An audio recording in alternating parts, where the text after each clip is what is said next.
Assalamualaikum warahmatullahi wabarakatuh. Perkenalkan, nama saya Fazri Alfiansah dari kelas R1K. Di sini saya akan menjelaskan materi tentang kedudukan dan fungsi bahasa Indonesia sebagai bahasa nasional. Sebelum itu, saya akan memperkenalkan anggota saya satu persatu.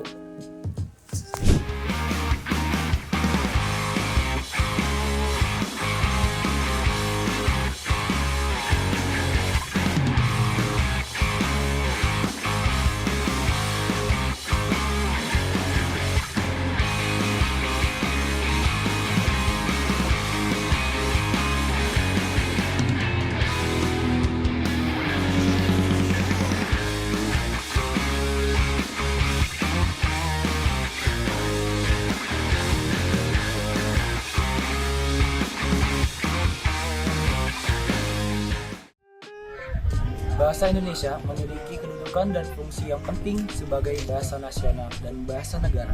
Berikut penjelasan tentang materi, kedudukan dan fungsi bahasa Indonesia sebagai bahasa nasional. Kedudukan bahasa Indonesia sebagai bahasa nasional.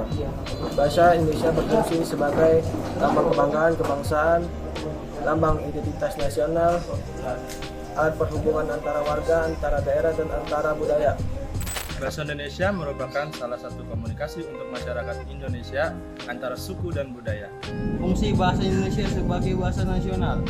Bahasa Indonesia merupakan bahasa sehari-hari yang digunakan serta menjadi ciri khas untuk negara Indonesia. Bahasa Indonesia berfungsi sebagai sarana pemersatu berbagai suku bangsa yang ada di Indonesia.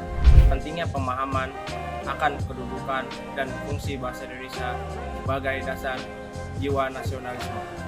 Dengan pemahaman yang baik tentang kedudukan dan fungsi bahasa Indonesia, maka dapat memperkuat penggunaan bahasa Indonesia sebagai bahasa nasional. Hal ini penting untuk menjaga keberlangsungan bahasa Indonesia sebagai bahasa yang digunakan di Indonesia. Dengan kedudukan dan fungsi yang demikian penting, maka pemahaman akan kedudukan dan fungsi bahasa Indonesia sebagai dasar nasionalisme sangatlah penting. Oleh karena itu, sebagai warga negara Indonesia, kita harus memperkuat penggunaan bahasa Indonesia sebagai bahasa nasional dan bahasa negara. Baik,